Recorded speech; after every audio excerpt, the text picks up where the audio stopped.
In the last video, we came to know that a fuel is a material which produces heat energy on burning.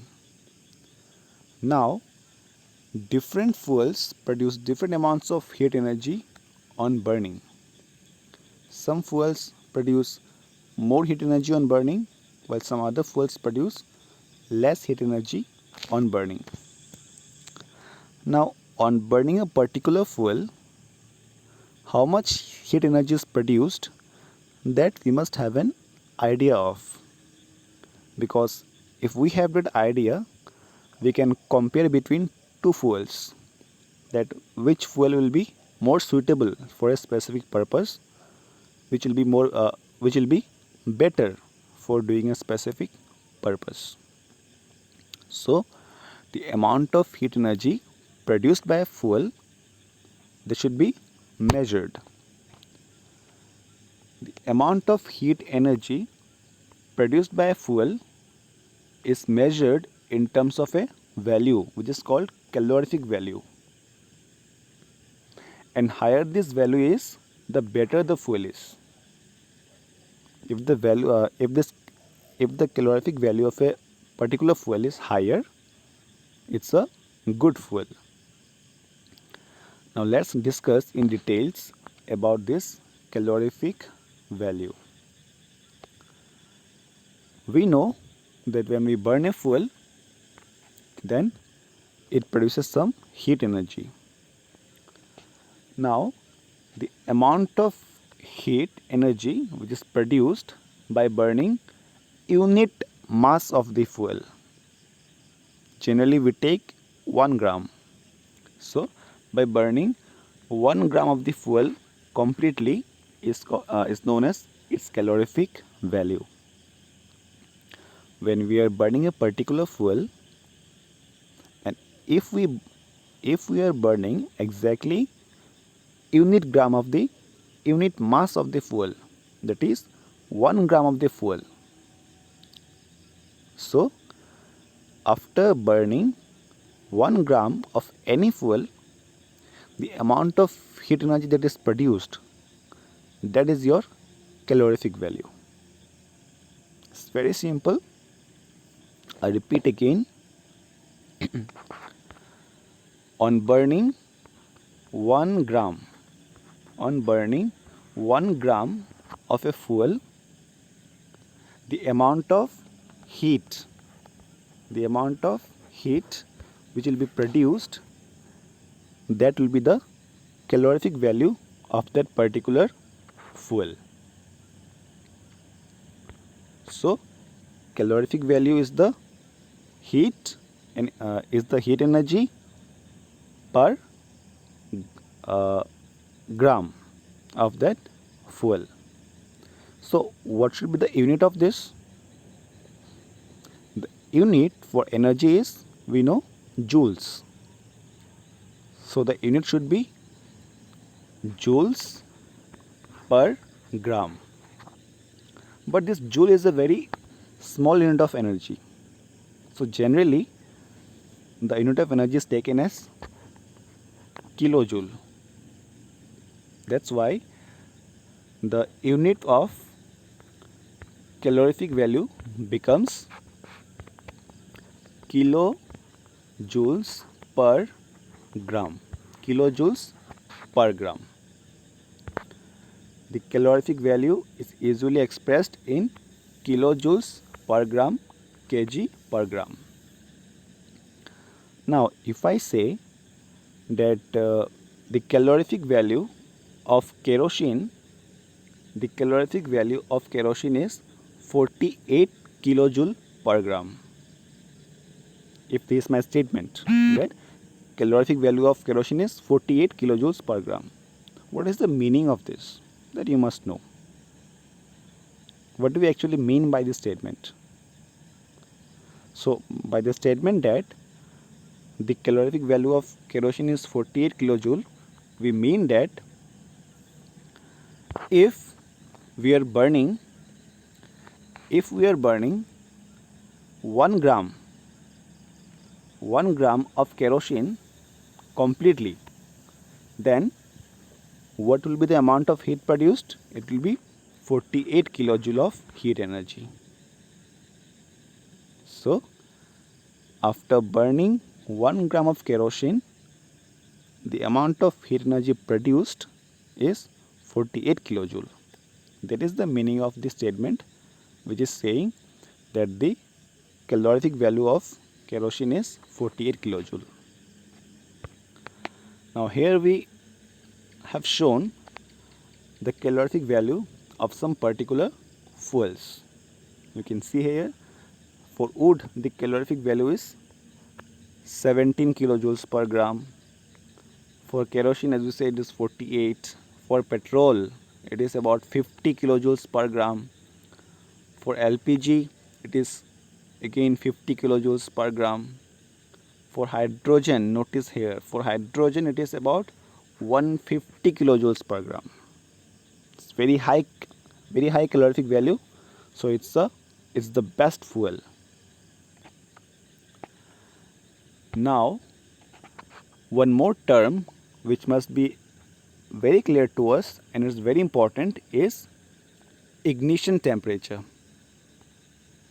Ignition temperature. So before going to this,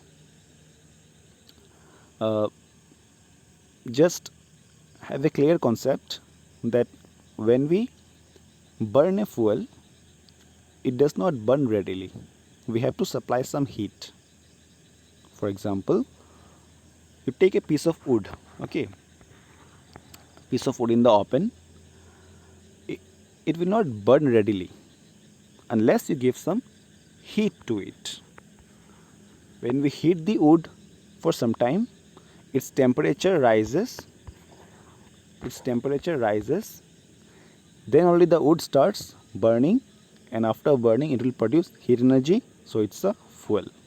So every fuel must be heated to some temperature. So this minimum temperature, let me go to the name, as the name suggests, ignition temperature. Ignition means ignite, burning.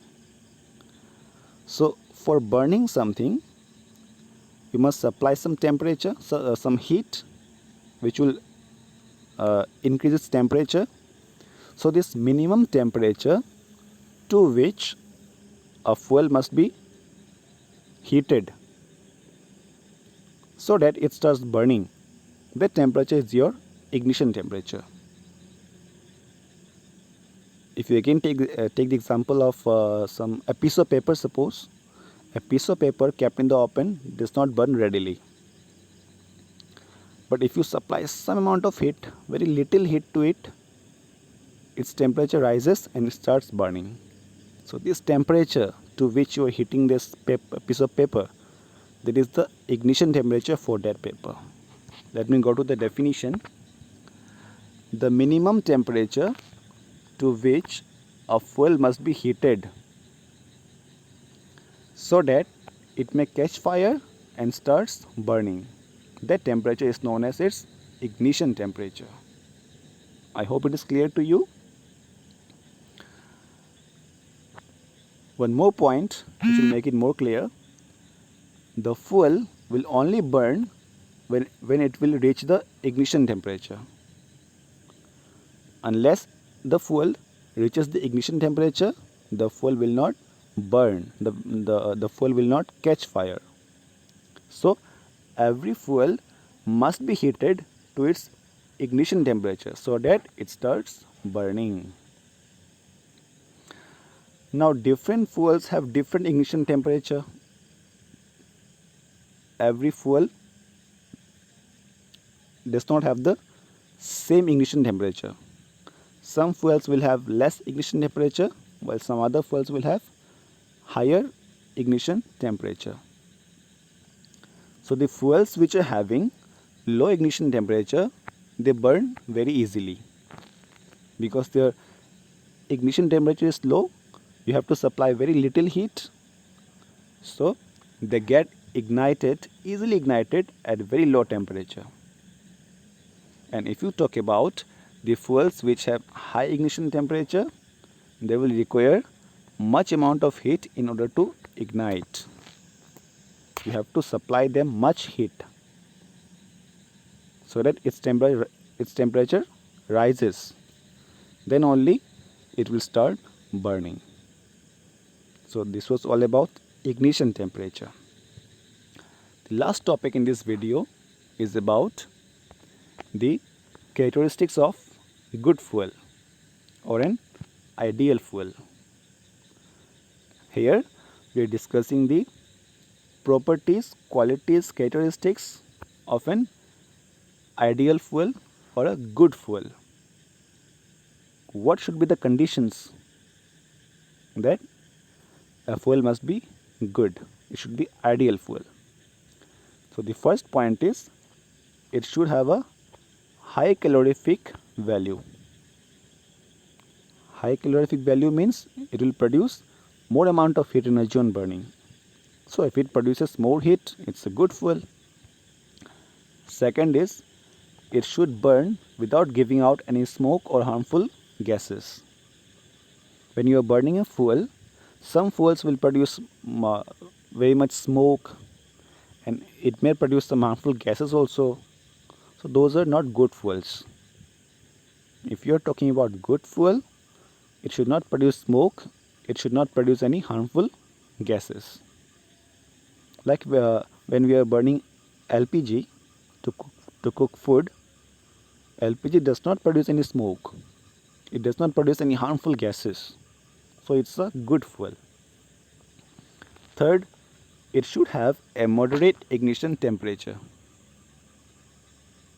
Just now we discussed about ignition temperature. So to be a good fuel, it must have a proper ignition temperature, moderate, because if its ignition temperature is low, then it will start burning very easily, which is not good enough. It may be dangerous. And if its ignition temperature is too high, that's also bad, because we need to supply more amount of heat energy to increase the temperature. This is also not good. So it should have a proper moderate ignition temperature. Fourth, it should be cheap and easily available. The fuel should be cheap enough. It should not be so expensive that nobody can afford it. Plus, it should be easily available also to us.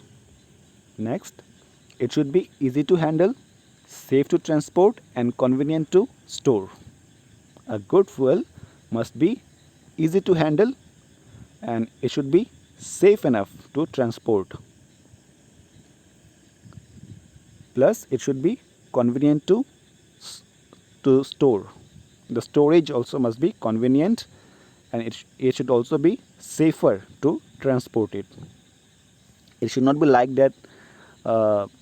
If you want to transport a fuel, it takes a lot of cost, lots of labor. So a good fuel should not be like this. The last point is it should not leave much residue after burning. When you are burning fuel, it should not produce much ash. It should not leave much residue.